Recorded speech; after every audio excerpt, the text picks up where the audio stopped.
son. Where'd you find this?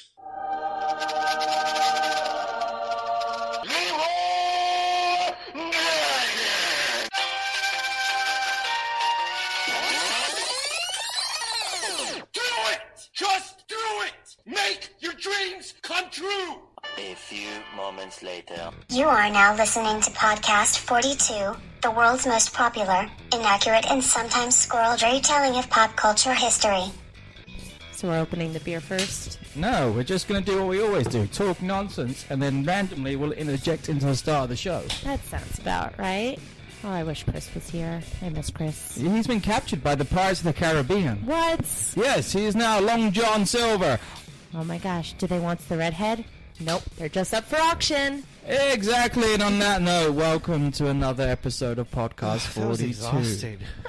Opening up all that beer for you. Exactly. Oh, poor you. You need to work out a little more, apparently. I Have my do. water, please? No. That involves working out. Oh, Well, before we get That's onto way the heavier than any beer, beer I have. who are you? I'm Nicole Fasone. Who are you? I'm JL Churros. And I am not Chris DeVos. I am James Duncan. Where is Chris DeVos? I told you, he's on the Pirates of the Caribbean. Right. He's Blackbeard. He's hanging out with the monkeys. You know, Davy Jones. Yes, in his lockers. No, the Monkey Jack. Not you. We named the Monkey Jack. Pirates of the Caribbean. That's what he says in the movie. He does. On that note, we need beer, JL. Yay. All I right. think we need a drink. Let's open up the cooler.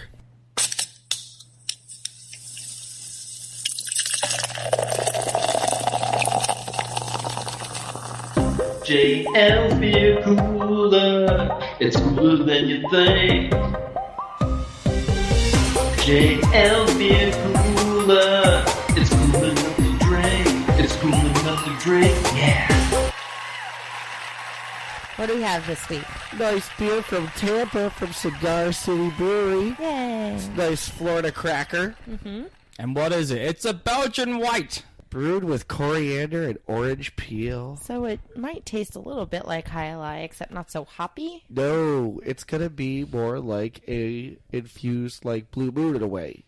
But instead of the Blue Moony kind of a thing, I think you Where will you- have the hops. Yes, The where you malt have to hops. like throw that orange in there to get rid of some of the bitterness. Got it. It's just all right there, like the flavor's right there. It's a 5.5% ABV. Nice.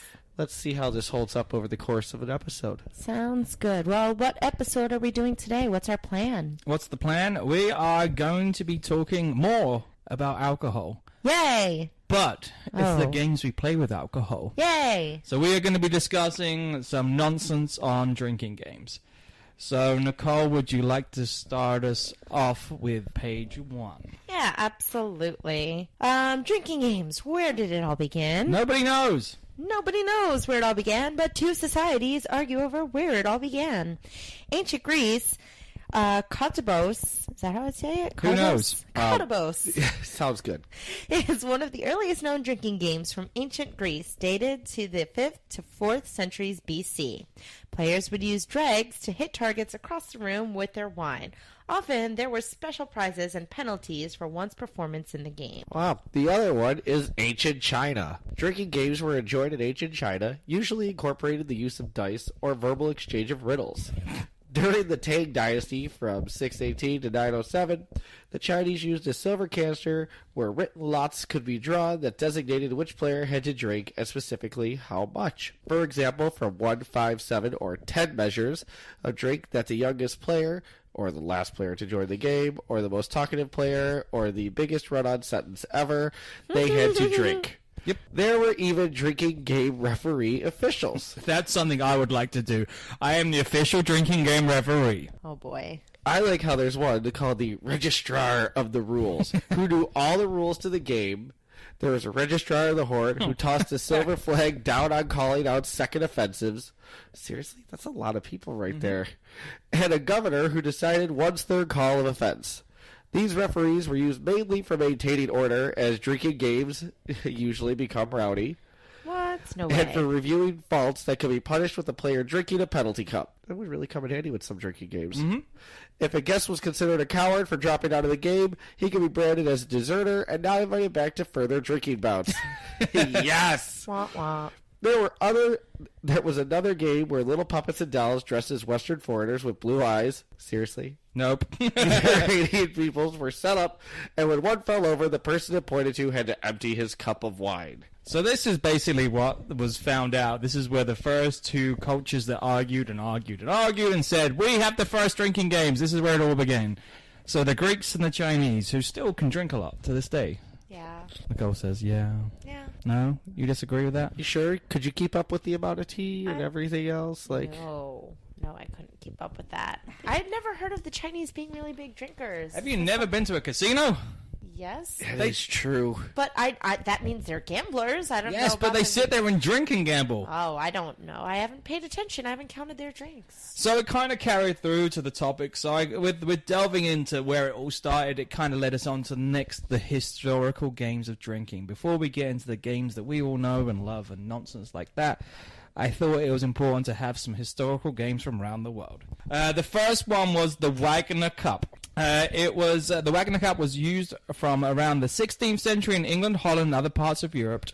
It was played, basically, it was made of wood, pewter, or silver.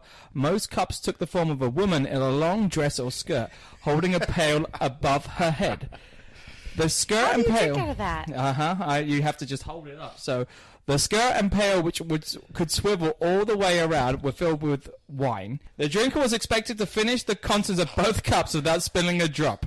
If any wine escaped through, the unfortunate drinker presumably had to pay a forfeit. It is also thought that cups like this were used at wedding banquets in the 16th and 17th century in Nuremberg, Germany. Apparently, the groom would drink the wine outside of the skirt while the bride would simultaneously attempt to drink out of the pail without getting any on her pretty wedding dress. That would probably be fun to watch. Yeah, I'd like to do that at a wedding. It had to be really entertaining. Yeah, I've got this $25,000 dress. Don't put any wine on it! I know what we're doing at Nicole's wedding. What? No. And if it's red wine, there's absolutely no way. How is that even a game? It was just a game. Again, It was called the Wagner Cup. So if you can find me a Wagner Cup, maybe we can play it on podcast 42. Sounds like fun. Well, we should have had it for this episode. Why are we finding it for a future episode when we're talking about it this episode? Because we know how we like to revisit We're stuff. planning for the future. Or the past. There's also Passatella. It was played in southern Italy and possibly dates back to antiquity. It was banned in the 19th century due to its violent nature, but people continued to play it regardless. A game of Passatella usually involved at least 5 people who would each put forward some money into a collective alcohol fund. By a method such as cutting the deck, or a boss or a padrone would be choose. He would then pick an underboss or sotto patron, and sometimes he also picked an idiot. The padrone would buy a tray of shots with the group's money. He drank the first one, then the sotto patron could allocate the others to the rest of the group. Players were often humiliated by being denied requests for the alcohol, and the padrone usually got more than his fair share. The idiot, if one was allocated, had to keep his hands placed on the table at all times while the other players abused him and withheld the alcohol that he had paid for. Those who had been humiliated in the last round sought vengeance the next time they were selected as padrone or sotto patron. However, the majority of Pastella games ended in violence when one or more players had not seen a drop of alcohol from the money that they donated. There are a lot of accounts of people being injured and killed after playing this unfair game. It's so unfair. I never heard of it before, and I'm really glad. Cause you don't want to play it? I don't want to play it. You give us your basic. It's like credit card roulette now. Essentially, well, you do that. So you kind of don't know, but the thing is, rather than you all getting mad, you just draw your credit card out and someone's buying all the drinks, but the thing is, you do get to get drunk during credit card roulette, not just sit there and watch other people drink your money. Well, I mean, but you could wind up paying for 3 or 4 rounds and have nothing to say about it. I did that. Yeah? Yeah, your boyfriend's birthday. I remember. Take it up with him. And then there was Dudo. According to legend, this 16th century game was played throughout the Incan Empire. It is thought that King Atahualpa Yes. taught it to the conquistador Francisco Pizarro, who took it back to Spain. It was played, you may be familiar with the card game known as Cheat, really? Mm-hmm. What's that game? So basically, you call someone out for. So they say like you have I've got 3 aces, and you call them a cheat, and then they have to give you the cards. They have to take cards, pick up, and put down. So Kind of like bullshit. yeah, bullshit. Yeah. It's called cheat. It's a nice word name for calling them. Oh, okay. Now I understand. We don't have to be civil on this podcast. Well, it was known as cheat, among other names, in which the object of the game is to be the most convincing liar. Bullshit. Duno is similar, but played with dice instead of cards. Every player has 5 dice, which they shake in a cup. They then take turns to say which numbers they have facing up until someone challenges a claim. Let's say player A claims to have 5 sixes showing, and player B calls player A a liar. If player A is telling the truth, player B drinks. Keep going. If not, player A has to drink. Duno might be a good one to suggest next time you're pre-drinking and no one can think of a game that you all haven't played a million years before. I wonder what Chris is playing while he's in the Caribbean, because Captain Jack? No. Barbosa? No, it wasn't Barbosa. Blackbeard? No, it Long was John Silver? No, it was the one with the tentacles. Ahab? Davy Jones. Davy Jones played this, and that's how Orlando Bloom almost had to stay on the ship for eternity. See, we're going back to Orlando Bloom. Because he's the best part. His Bloopy wasn't out. Not in that movie, but Davy Jones and Orlando Bloom played this game. With Davy Jones's tentacle? Yeah, well... Anyway, moving on. Moving on. This one is called the Sumble. The Sumble was a drinking ritual in medieval Scandinavia, and other than Norse settlements. I don't know what that means because I wrote that and it makes no sense to me now. How it was played. You may be surprised to hear that Norse drinking culture was relatively civilized, which is like, they were often portrayed the Norse as kind of like, oh, alcohol, yes, throw things down, but Like Thor when he's Yes. like throwing cups down. So Sumble basically translates to ale gathering. It was a jovial ceremony that took place in the Chieftain's Hall. A ceremonial cup will be passed around the guests in attendance, who would have to perform an oath, boast, or toast, or song before they could take a drink and pass it on to the next person. The civilized practice could be influenced of stories about Norse god Odin, who was said to only drink wine, and the only other after Loki had been served. To honor Odin's kindness to his brothers, the attendees of the Sumble would pour a few drops of the drink into the fire after each toast to the gods. It sounds like a fun, nice, pleasant drinking game. Not one to get you hammered, one to kind of just, Boast, toast, or sing. Exactly. I feel like that's a good drinking game for you. Why? Because I do all? You do all of them. Yes. And then every round you could pick a different one to do. Just have a good time with it. Okay, we can play that as well. Yay! Move on. Moving on. We have Katabos. Is that how you say it? Katabos? We're back to Greece again. All right. I feel like you said this word once before and Yes. you still Did don't I? know how to You say said it. Yes, you I don't know how did. to It was say the first page. Perfect. It was played at ancient Greek and Etruscan drinking parties called symposia. Reclining back in their seat, the player would fling a bit of wine from their cup at a figurine, which had small brass disc balanced on top of it. The player won if they could knock the disc off onto a larger disc underneath, making a bell-like sound. Other variations of the game included a messier version, where the player tried to fill a precariously balanced saucer with dregs of wine until it dripped over. Another involved a basin of water with a saucer floating in it. Again, the players would try to flick wine into the saucer until it became so heavy that it sank. Which seems just like a waste of alcohol to me. It does. We're just going to throw wine. I'm just going to throw more. Yeah, but then what part of it is a drinking game? 'Cause you're Like, is getting- somebody because underneath you're it drinking waiting while for it doing to... That'd be cool, though. They'd be almost like the Nickelodeon goo tank after Like Double Double Dare. Double Dare with wine. The wine tank. Again, just not red wine. 'Cause that would stain everything. Why do we always have to go back to red wine with you? Because if you're talking about wine spilling over everything, you don't want it to be red wine because then it gets really That's pretty much messy. the only wine that they used. No. It is. The Greek soda was all red. Yeah. It's that Yeah, culture. It's always but- red. And Which don't is really funny because they wear all those white togas and Togas? everything, and it just gets It so was an dirty. excuse to get a new toga. I suppose. They had all that money to spend, and now Greece is bankrupt. You know They what? spent more on toga. They spent Yes, it all we on spent getting all new of the togas. All money. went towards the togas. Damn togas bankrupting our country. And wine. And wine. They had to buy 'cause the they wine, waste a lot of too. it. But you They're know what? wasting all of it. You know what? The name of this game sounds like something I'd want to do. This is a good one. I've played this one. I don't know if I play this one because I haven't looked at it, but the Yard of Ale. Yard glasses can still be found in pubs and bars around the world. What you may not have known is that the tradition began as early as the 17th century in England, where it was known by names such as a Cambridge Yard. It was played with all the best drinking games. The rules are simple. Drink the beer as fast as you can. Wow. Yep. The Simple. best recorded time for drinking a yard of ale, which normally contains 2.5 to 3 pints, is 5 seconds. Shit. Holy That's crap. amazing. For added fun, yard glasses usually have a bulb at the bottom, which sends a rush of liquid towards the drinker's face at the end. Which have any of you, I'm guessing, James, have had drinks from a yard? Yes, I've done a yard, but then also there was the one in my college. The Yard of Ale was no longer the Yard of Ale; it was the Yard of Spirits.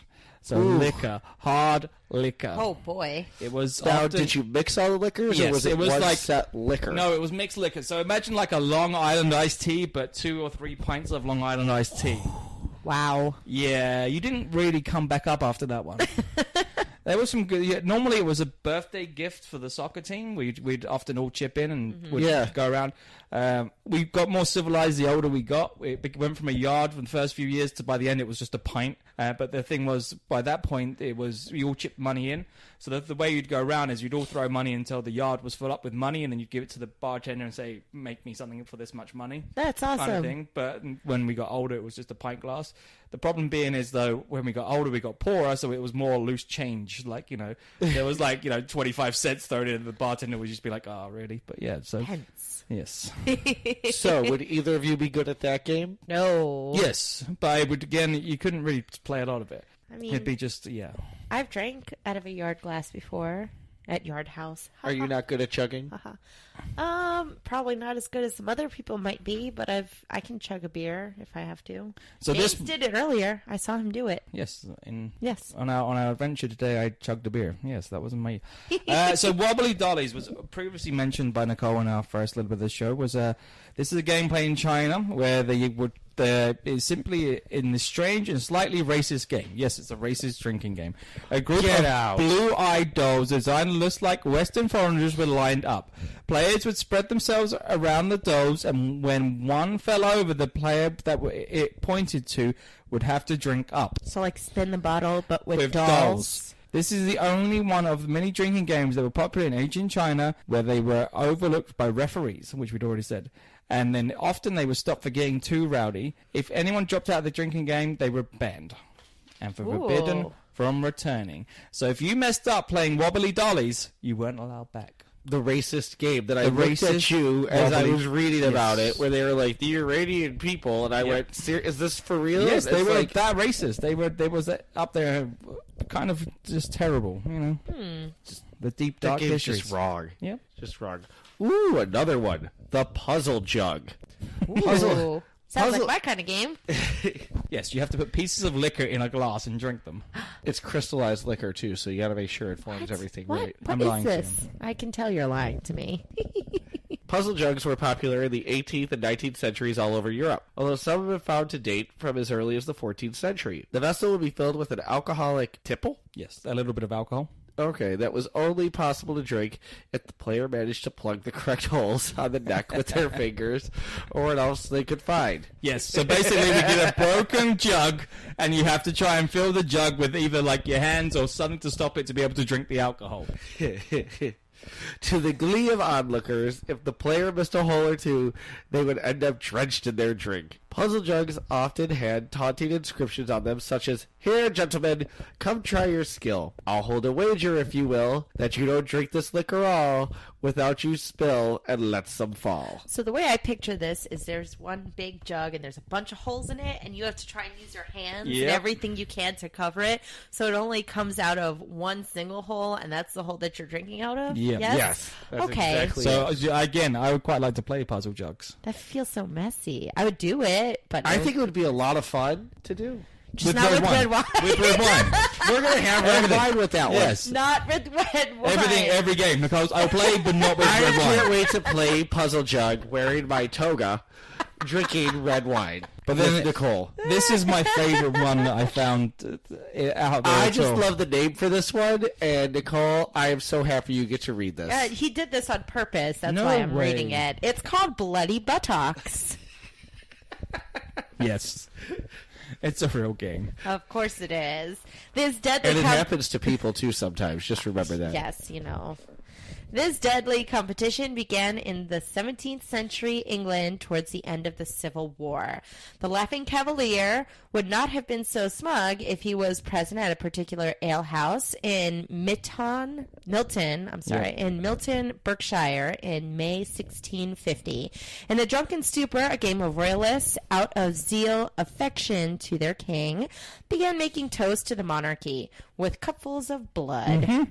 The source of the blood was their own sliced open buttocks. While competitively one-upping each other in their displays of loyalty to the crown, one man had resorted to turning the knife on himself, and the others had followed. The gruesome game came to an end when they were forced to call a surgeon for one man who was bleeding excessively. Please do not try this game at home, kids. No one wants to see this particular drinking dare on YouTube. I bet someone here would play it. If they're going to eat Tide Pods, I think they would play Bloody Buttocks. If they're going to do the cinnamon challenge, they will play Bloody Buttocks. Bloody Buttocks? Bloody Buttocks. Bloody Given Buttocks. all the other stupid things we've seen on YouTube, this could possibly happen in the future really soon. So maybe don't take anything we say to this podcast to heart, because I never thought anybody really ever did that. I don't either, but you never know these days. So that was some ridiculous history of drinking games, which it leads me to ask you, what's your favorite drinking game? Do you have one?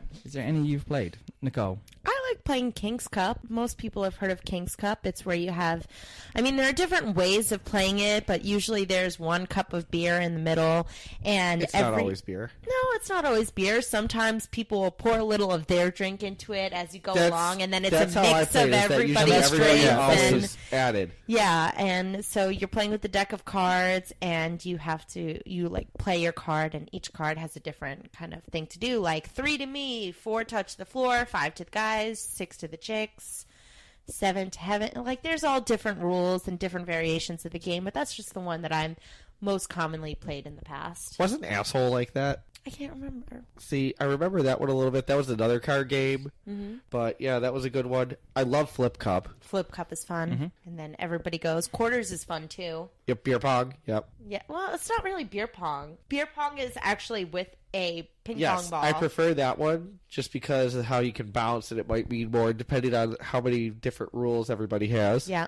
Again, all of these games come with so many variations. We probably all played the same games, but have different names and different rules for all of them. Hi, Nicole's mum. I bet you didn't know she did all this in her spare time. Oh, she probably knew. Yep, she loves Bloody Buttocks. I do not. Don't listen to them. I'm trying to think. We had quite a few, obviously, back in the UK. I think my favorite one when I moved to the US was Thunderstruck.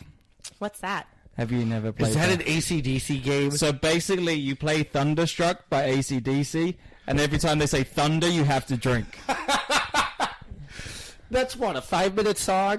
And they say... And they say thunder a good, 40 times at least? Yes, and honestly, there is one verse where they say thunder, and you have to drink every time. That's one way to... Because it's like the whole time, like, it just starts off like you go through the whole instrumental that's like thunder, and it's like... Thunder. I don't even think I know the song, so So that could be the you would reason if you why I've heard never it. played the game. That one's a good one. Has anybody ever done a Power Hour? I loved Power Hour. Yeah. But then we also had the Power Hour one, but then we had one more. We used to play Monopoly. The Monopoly board of London. What? So you'd start in the board, and often you do it for birthdays, and you'd literally play the whole round of Monopoly. So you'd go to station, get off and find a bar and drink around London.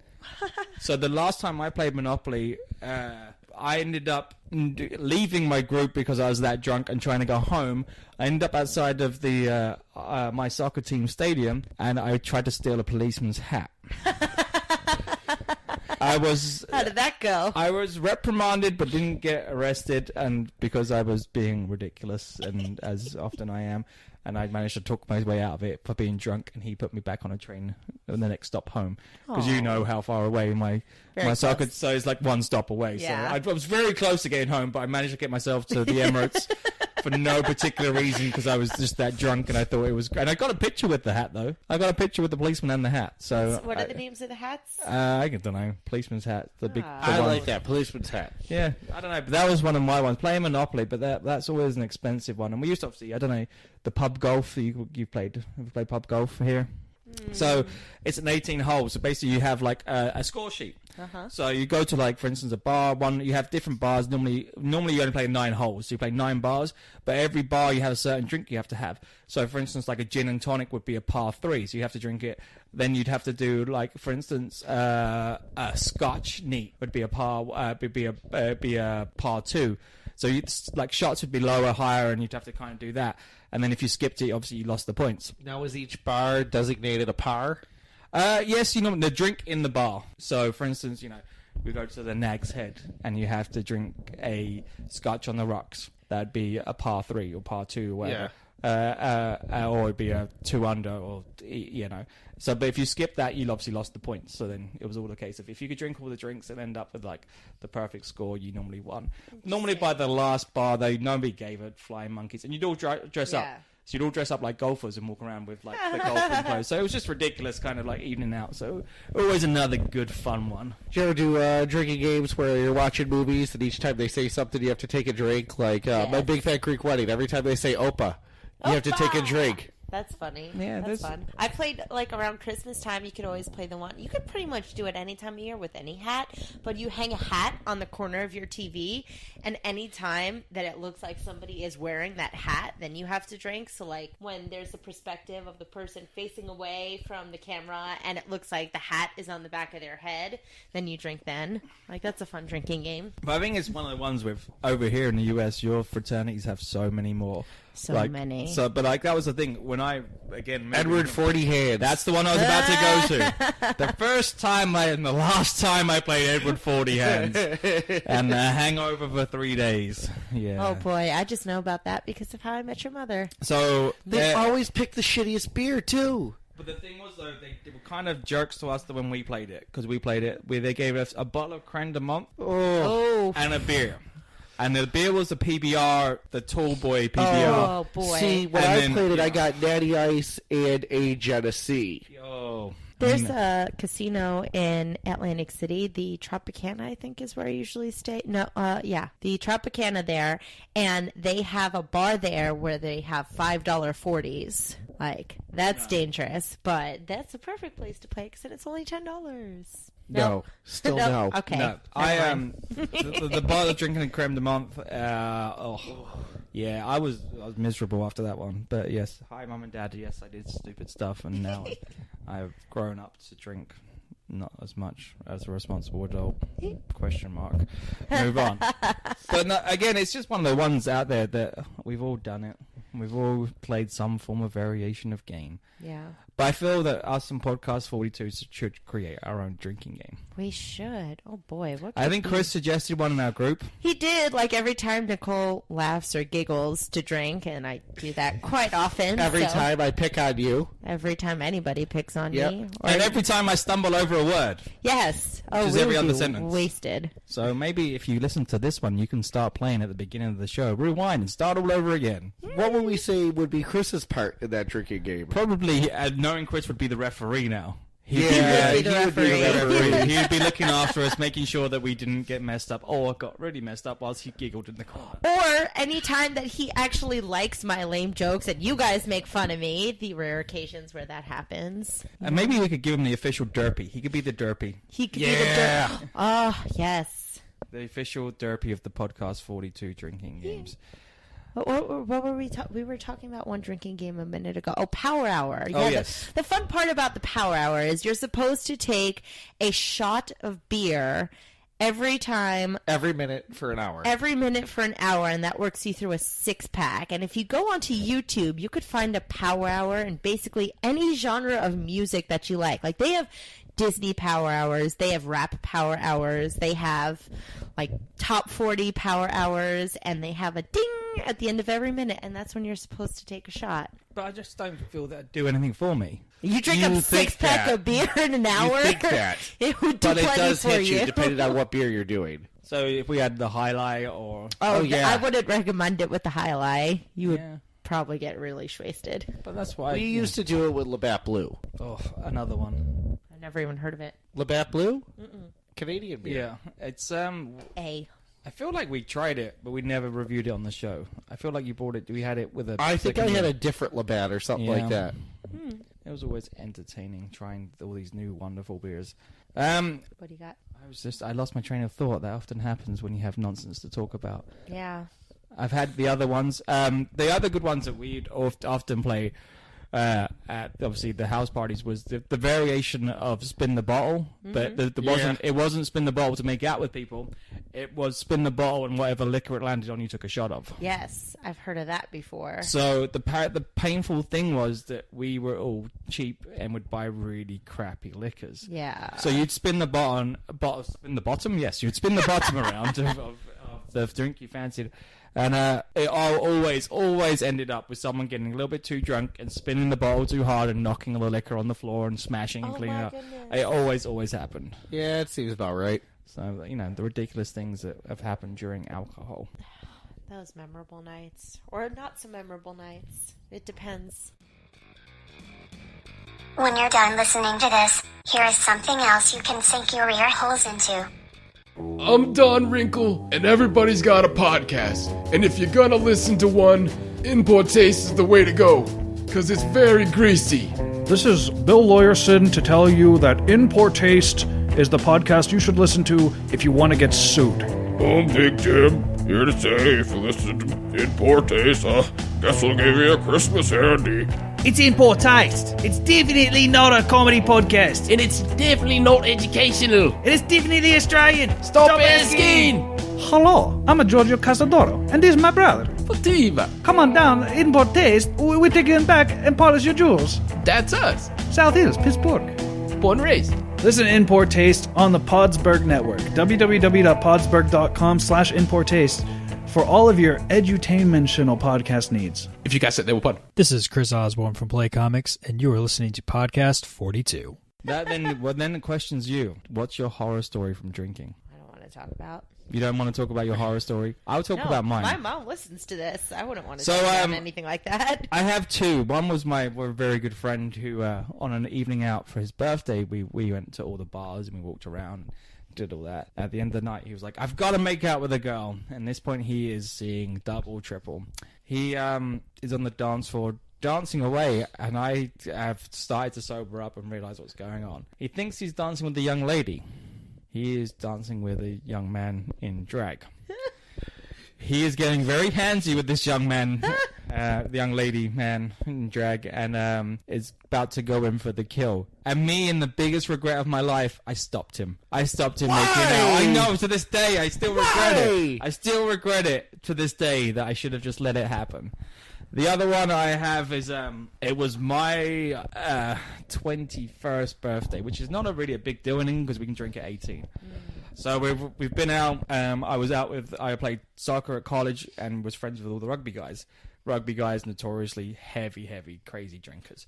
They drink all day every Wednesday after their games. And it happens to be my birthday. It was a Wednesday night. It was varsity night. We played all the sports. Everyone met back up. We did all the bars and stuff like that.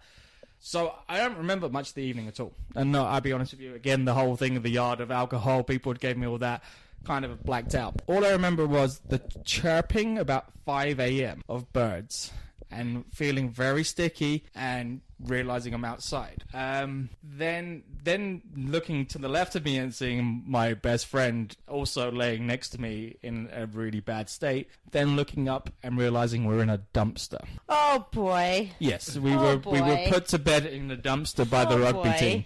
So I woke up laying there looking at the sky going, oh, yes. Oh boy. Yeah, that was my that's my claim to shame for alcohol. Thank you for sharing that. Well, I feel like this is a good time to be honest. What happens when you drink, kids? So don't drink. It's true. I remember when I joined my first men's hockey team, we went out after winning the championship. We won the championship my first season with the team. So I went into the bar with them. I was 18. And they paid the server and all that to serve me, even though I was underage. She just didn't care. So they were all like going, I'm like, oh, this is great. We're doing shots as a team. So I buy a round of shots. This is after like 3 or 4 rounds. Turns out they were all doing shots of water. And they were giving me all the shots. Oh, boy. And everything like that. And they thought it was the funniest thing ever when I was like, oh, great, I'll buy the guys around. And I'm buying myself, like, my own $20 shot because they're giving me, like, the most that they can. Wow. I've done that before. Again, it's always the fun one with the one guy who thinks he can outdrink you, and you say, let's do shots of liquor, and say, water over here, vodka or something over there, cheers, and you do it 3 or 4 times, and they're messed up, and you go, there you go, I'm a champion, I don't have a hangover the next morning because I didn't drink. There you go. Yeah, it's a boy thing. I think are girls more classy on their evenings out? Probably. Are girls more classy on their evenings out? out? Yeah, they do it with wine instead of liquor. I don't know. I didn't really go out a whole lot with a bunch of ladies to do drinking or anything like that. Obviously, here in this local establishment where we all live, we have a theme park company that have a certain world where you can drink around. Yes. And I've seen the horror stories of drinking around that. 9 countries, 9 drinks. But now it's got to the point where actually a T-shirt company I was seeing today are selling the drinking around the world tour T-shirts with the drinks you're going to have at each country. Yeah. And I think that's kind of just scary. And, it's just one of those things, I don't understand why people want to do it so much because of how much it costs. It does cost a lot of money. You're averaging, what, $8 to $10 a drink? And 9 countries? 9 countries. So you're talking $100 minimum. Yeah. Jeez. To drink and play that. Maybe we're just getting old. Maybe we just have a lot of other expenses that are more important. I'm just wondering what. I remember going to drink around the world, and it was fun, but I still skipped countries. All right, well, what's your favorite drink around the world there? Mine? Einstock White Ale. That's a good one. In Norway. In Norway. In Norway. What do you think? I'm actually not going to... I'm going to go down to the competition of that establishment, to their City Walk establishment. Because that's the one where I always got me in trouble with my wallet, and I've had many nights where I spent far too much. I could see that. And they have a bar that serves the frozen drinks, which notoriously aren't very strong. But they have the shots of 151 you put in there. Yep. But when I knew a bartender there, they used to put 2 shots of 151 each side of you and then your drink. Ooh. So you're talking like, I remember that I was in trouble once. That was another good night out. I ended up in flip-flops walking around and didn't realize I'd sliced my foot open. And there was a trail all the way back to the car that looked like, gosh. So I was bleeding out walking down and being like bloody buttocks. Yeah, bloody buttocks with my foot walking along. And somebody stopping me going, you're bleeding a lot, and I had this massive gash in my foot, and I was, again, another claim to fame with James and alcohol. There was one time where I was walking around the world, and a plastic fork went right through my flip-flops and stabbed me right in the foot, and I was like, how did that even happen? It's a plastic fork. Went right through my flip-flop. Stabbed me right in the foot. Flip-flops. It was Old Navy flip-flops. They're like $3. Of course they were cheap. Jinx. My favorite... Drinking at concerts. I could never afford it. Well, wait, I didn't get to see my favorite drink around the world. Because you don't drink, you said.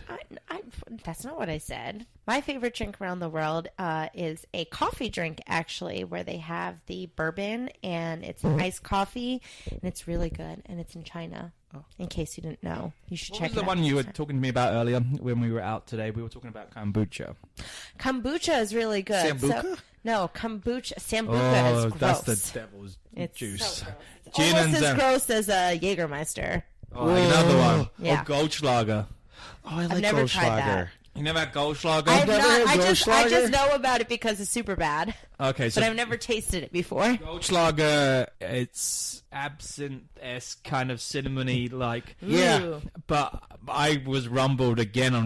I must sound like such an alcoholic. This was your choice of topic. My parents coming home and finding their freezer outside in the garage full of Jägermeister and Sambuca, and then the Goldschlager, which my dad really liked, and it was really funny doing shots of Goldschlager with my dad, but being the whole thing that, that has the gold flakes in it, which was the myth it cut your throat and got you drunker faster, but I don't think it did. It didn't. I don't think it did. I remember, I don't know, but there was something about that one. I always felt like I got drunker quicker when I did shots of that. It was weird. But again, it was one of the ones that you have to freeze to be able to serve and kind of do it like that, and it was just, interesting. My 21st birthday, I just remember my friends getting me two shots of that. And the next thing I know, I'm passed out in the backseat of the car driving back home from Cocoa.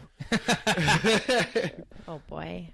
So you were saying drinking at concerts. Concerts. How do we feel about that? Do you pregame and then just try and keep the buzz going? I feel like you have to because they're so expensive. Whenever you go out anywhere, like a beer at a concert is almost $12. Let's open it to concerts and athletic games.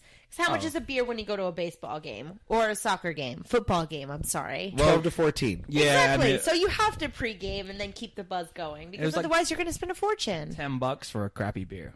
Yeah. I mean, a Bud Light's like $10, and you're like, It's like I could get a 6-pack of Bud Light for less than this one beer cost me. And yet people still will drink. Of course. Oh yeah. Yep. Build it and they will come. Did you ever go see Jimmy Buffett? No. No?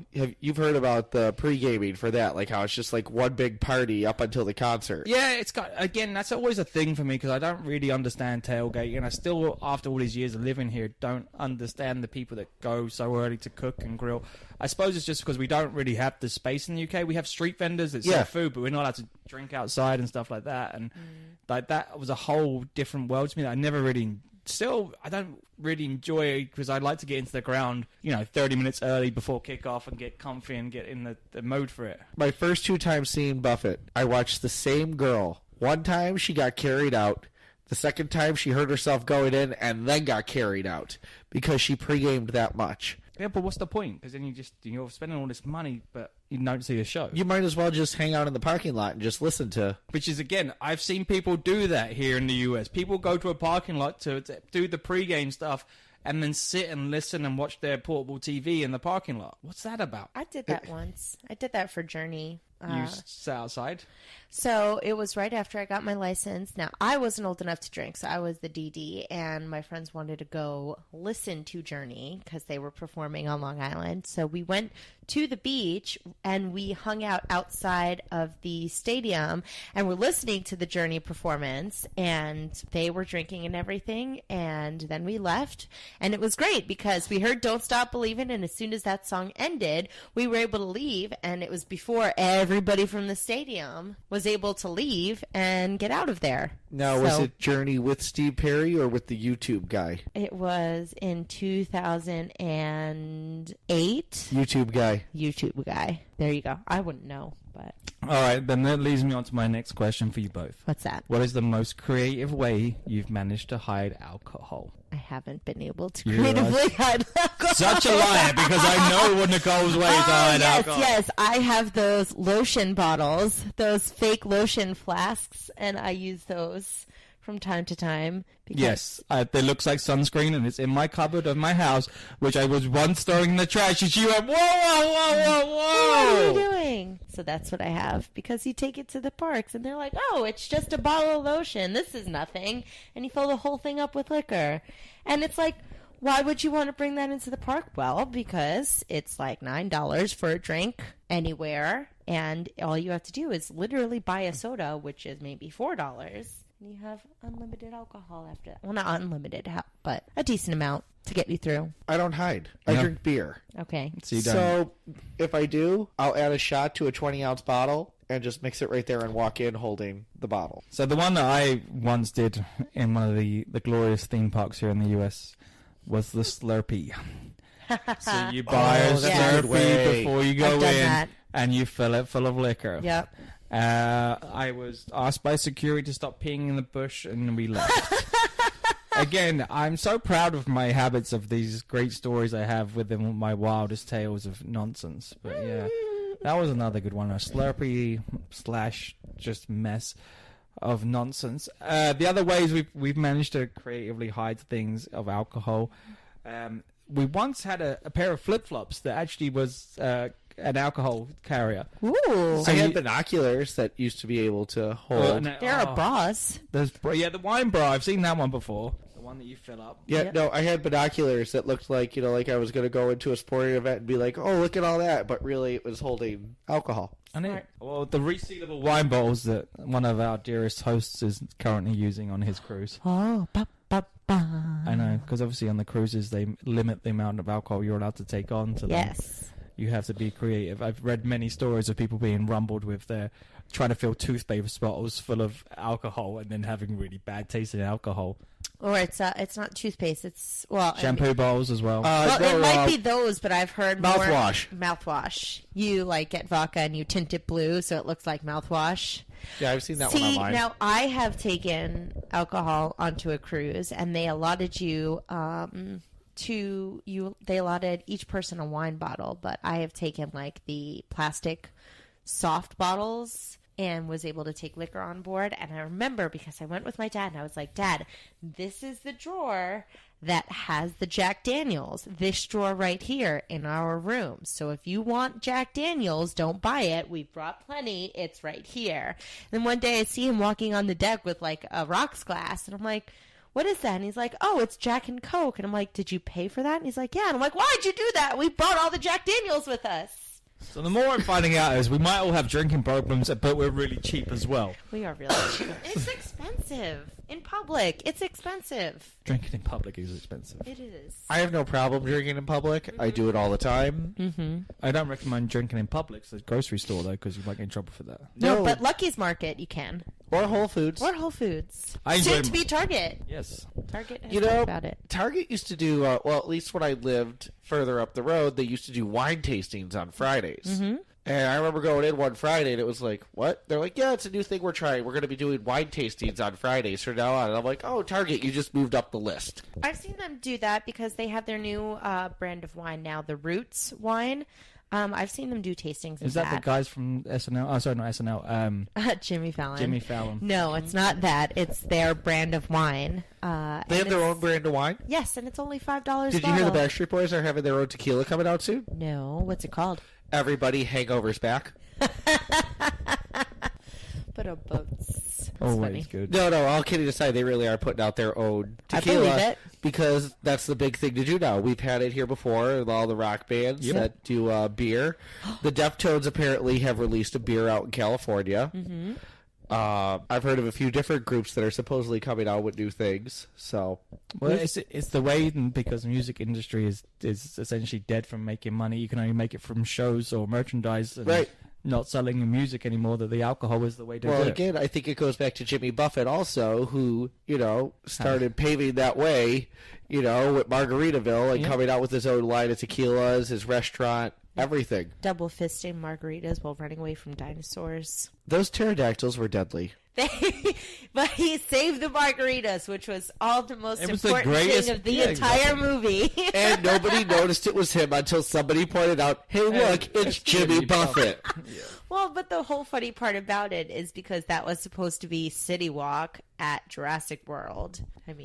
And City Walk has Margaritaville. Which I've never... Actually, no, I have been there. Yeah. I drank at the bar. Get a loaded land shark.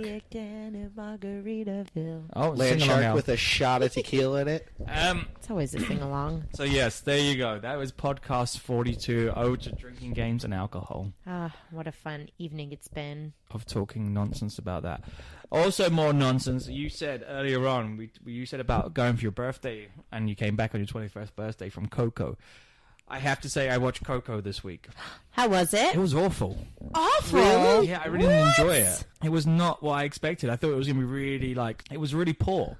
It kind of, I put it in the good dinosaur bracket, so it sounds good of wow. It should have been really up there, but just didn't really float my boat. Really? Yeah. How many crumpets? I think I'd give it 4. Maybe even, 4. Whoa, did not see that coming. Didn't it just win, the Oscar? It did win Best Animated Feature.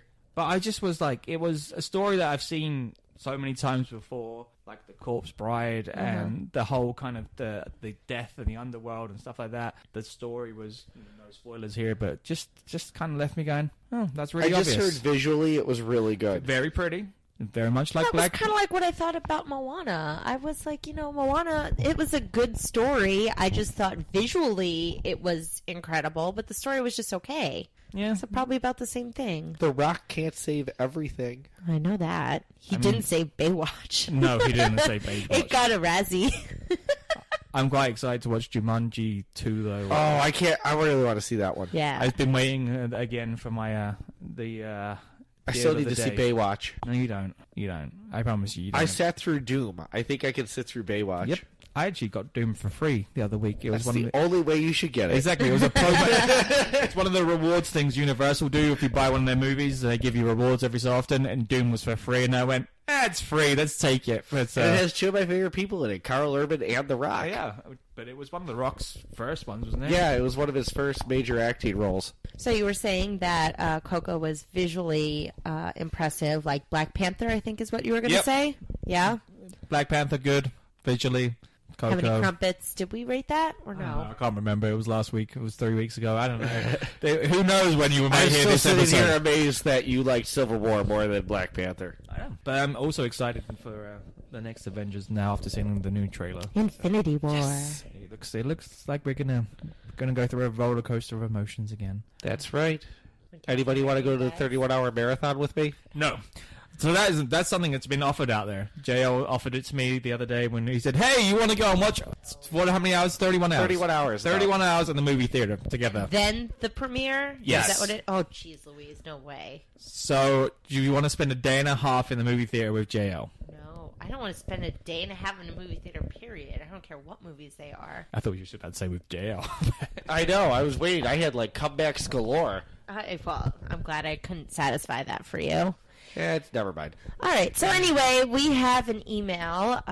If you want to email us any questions or comments or concerns or suggestions, our email is podcast42show@gmail.com. Podcast42show@gmail.com. Numerically, it's 42. Don't type out 42.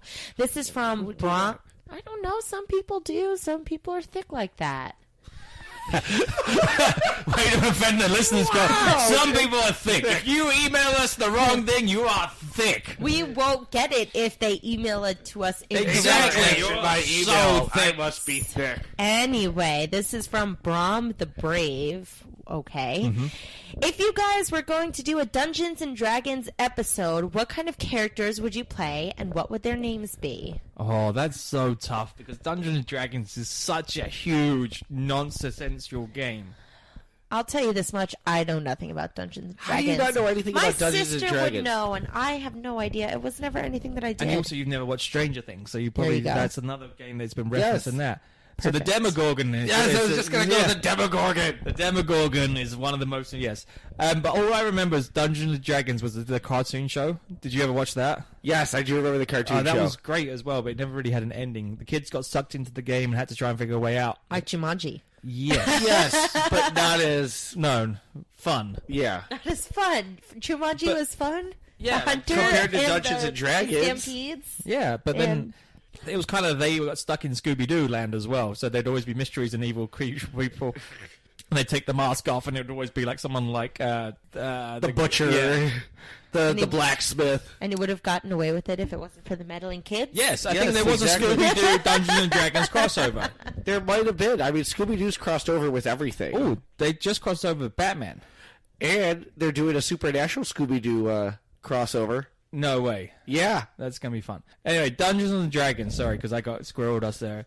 Don't worry. It's giving me time to bullshit and try and hope to figure out who I would be and what my name would be. Pass.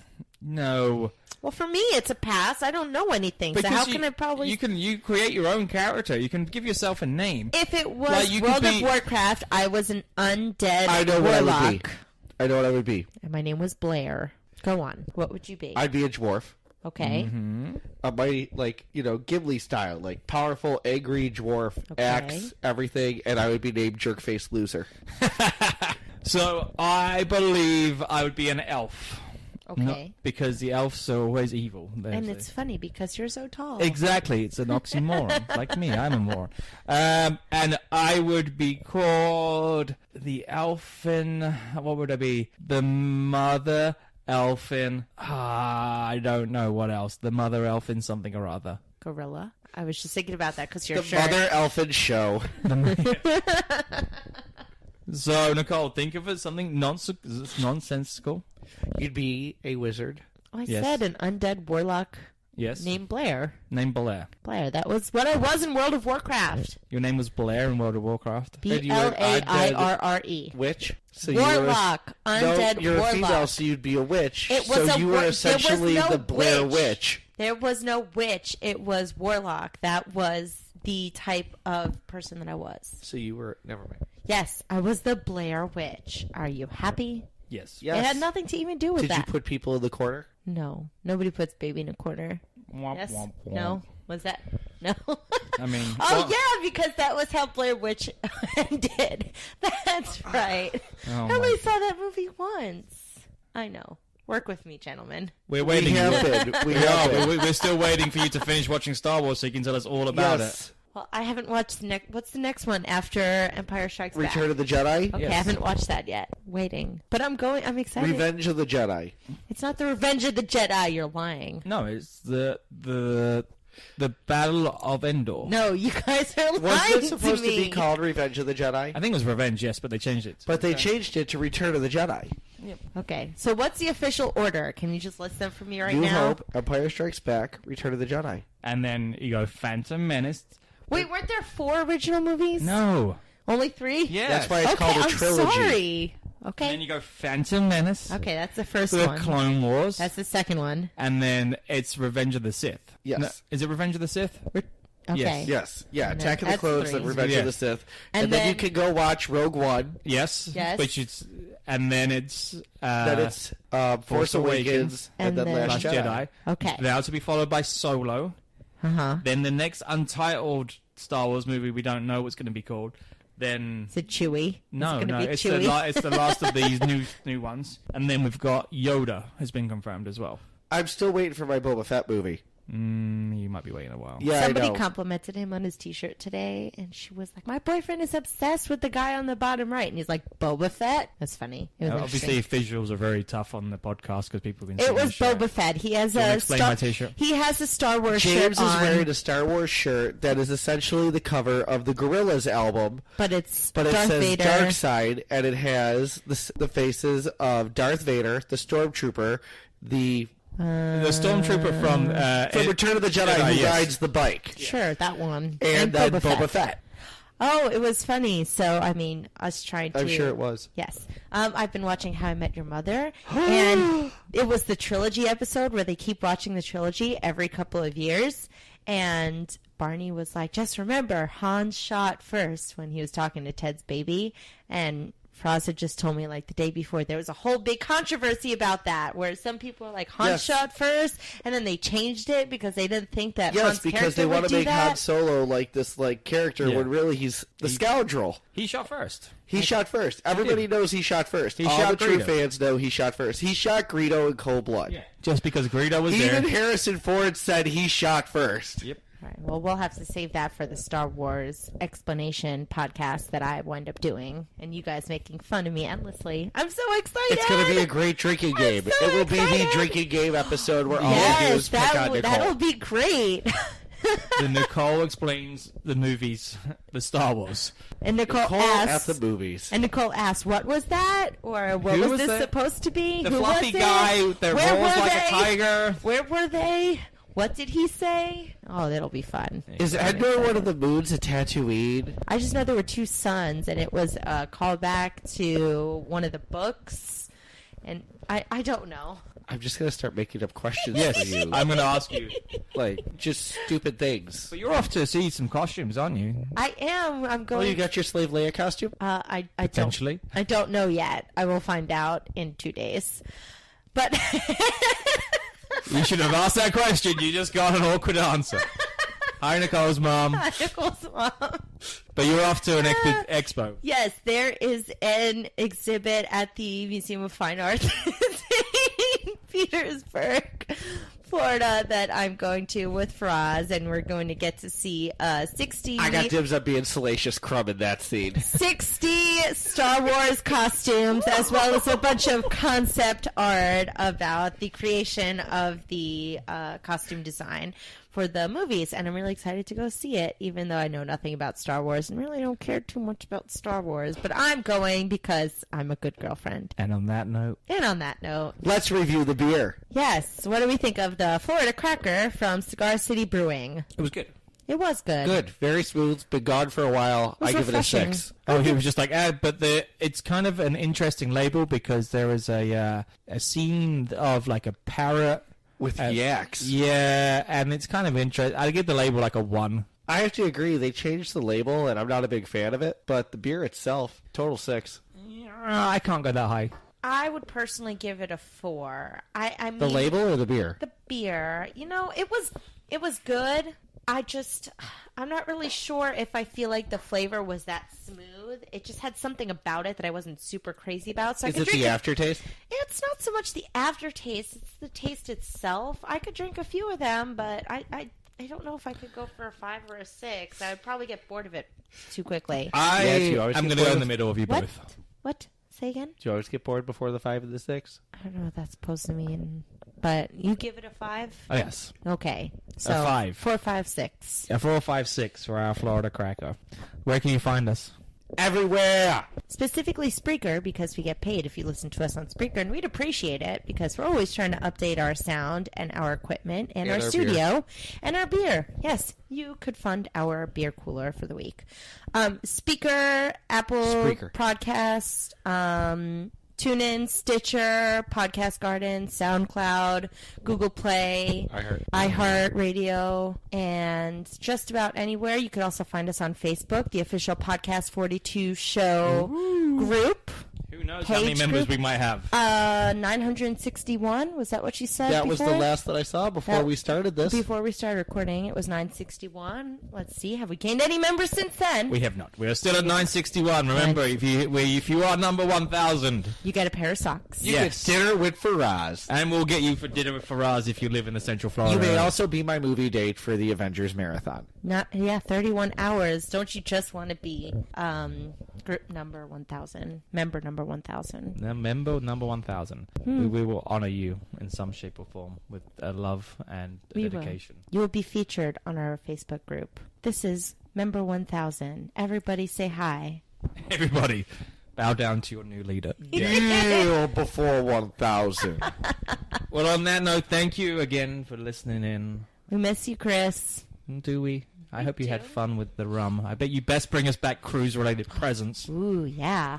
Yeah, I'm expecting one of those stupid things if I went on a cruise and all I got with this crappy T-shirt type thing. I want one of those little turtles that has the bobby head. And on that note, I'm James Duncan. I'm Nicole Fasson. And I'm JL Trost. Bye. You are no longer listening to Podcast 42. Some of the stuff you just heard might have been embellished, made up, or just plain incorrect. In other words, don't use this show to write a book report with. You will get a bad grade. Just like all the hosts. But I'm not done yet! JL's Beer Cooler is written and performed by Cremo. Cremo is an award-winning actor and musician. For all things Cremo, including more great music, visit Cremo.com. That's spelled Craymo. He is on Twitter at Cremo. Facebook, just search Cremo Music, and also on YouTube under, you guessed it, Cremo.